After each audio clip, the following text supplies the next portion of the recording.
is enough said. Happy Monday, Heat Nation. Yo, boy Ernest here. Back with another Miami Heat Talk video. Hope you guys are having a beautiful Monday so far. Hope you guys had a great weekend. Don't forget to show support for the channel. Hit that like button, subscribe, click on that notification bell to get all your boys' updates. Now that we got that out the way, please join me as we go on another Miami Heat Talk adventure. And guys, today, this is the last week to vote my daughter, Maya, for Toddler of the Year. I'll leave a link in the description. I'll leave it in the comments. I do want to take a moment, you guys. I know my posts have not really been consistent over the last couple weeks. I want to take a moment and apologize for that. I've mentioned it in previous episodes, but I'll say it again. My family and I have been going through a really tough situation. We were on vacation last week, then we came back to some pretty bad news. But man, bro, Murphy's Law. When things can go bad, it just keeps going bad. You know, even something else ended up happening. It just really rocked me and my family to my core. I'm not going to mention a lot of things, but one thing, you know, maybe I shouldn't be saying this, but I don't care. You know, I'll be honest with you guys. When I come on here, a lot of times I just vent. You know, maybe I should take these emotions and feelings to a therapist, which is what I may sorely need. But I just feel like getting on here and talking gives me an open platform. So screw it. I'll let you guys know. I was demonetized from YouTube for 90 days. And for those of you that don't know what that means that I'm not going to be paid by YouTube over the next few months. Now, it was because of a mistake that happened, a mistake that I tried battling with YouTube. I tried making an appeal, but it wasn't accepted. And it really shocked me to my core. I know a lot of people will see that as like, seriously, that's what it is? Boo-hoo. You know, I get that. But at the end of the day, the funding that I get here on this channel is allows my family to have certain things that we didn't have. YouTube takes care of me pretty nicely. And unfortunately, since I won't have that, it's kind of put me and my family in a little bit of a hole. But it's like I always tell you guys, every day we wake up, it's a great day.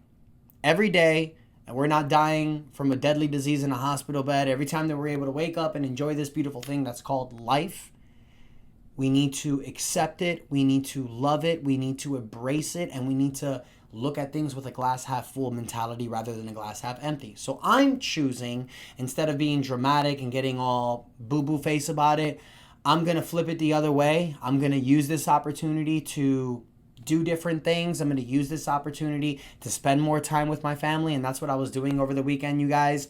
And honestly, because there's really nothing to talk about, you know, it's August. We're in the off season. Nothing's really happening. I mean, you have Nikola Jovic and Pallel Larson. They're dominating over there in Europe in the Eurobasket League.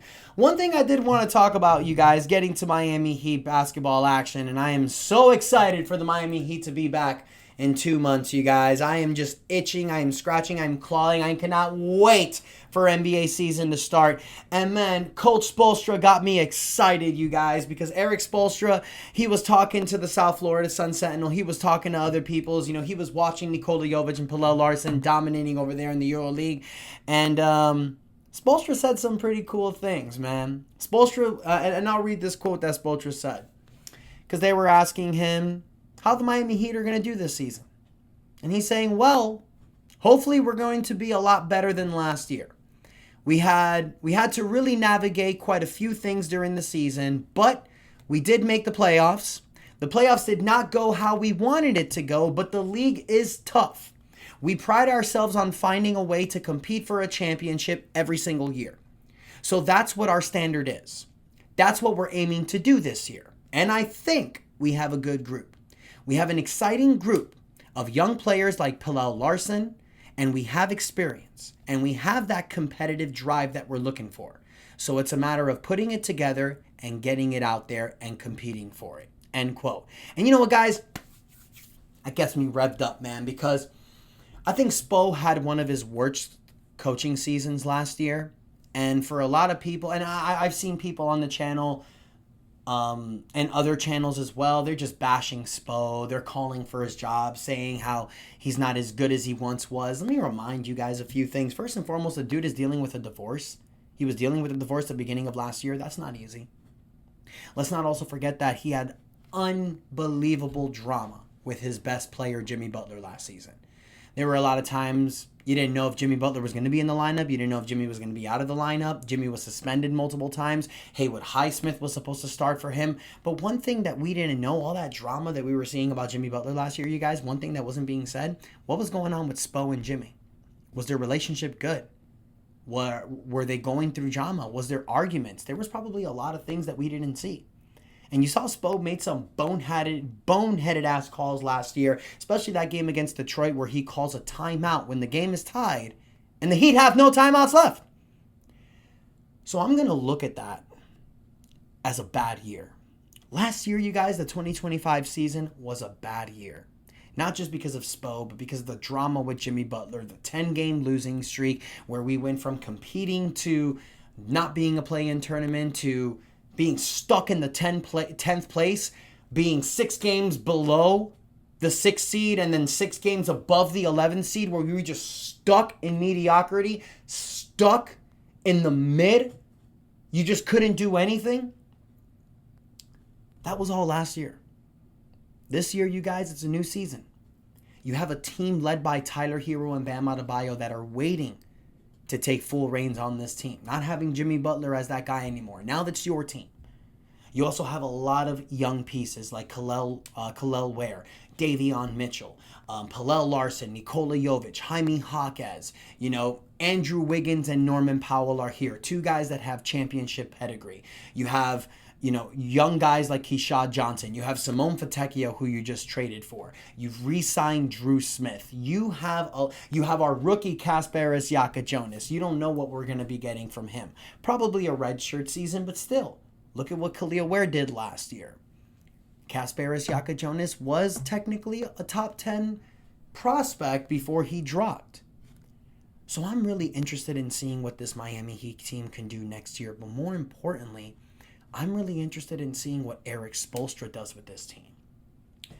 I look at this roster, you guys, this current Miami Heat roster for the 25-26 season, and I see the Indiana Pacers of the last 2 years. A team where, yes, Tyrese Halliburton is their all-star/superstar player, but before he dominated the playoffs last year, I don't think a lot of people were looking at Halliburton as a top 5 player. For God's sake, he was ranked as the most overrated player by NBA players last year. People didn't really look at him as that guy. He earned it, and he got that respect in the playoffs.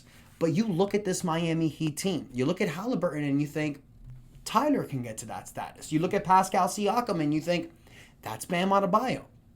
But then you look at the Pacers. They're a team that's 10 deep. This Miami Heat team can be the same thing.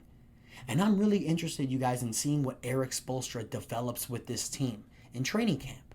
Because this is the first team in a while, you guys, where there's no superstars, there's no prima donnas. It's just a bunch of young, really skilled, and really good players that are waiting to be led by one of the best coaches in the NBA.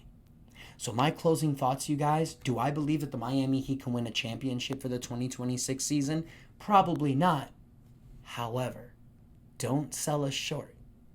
Because all those people right now that think that he can't even scratch an NBA Finals run for 2026 are the same people that probably doubted that the Indiana Pacers could have made the NBA Finals last season, let alone take the best team in the NBA, the Oklahoma City Thunder, to 7 games with Tyrese Halliburton injured.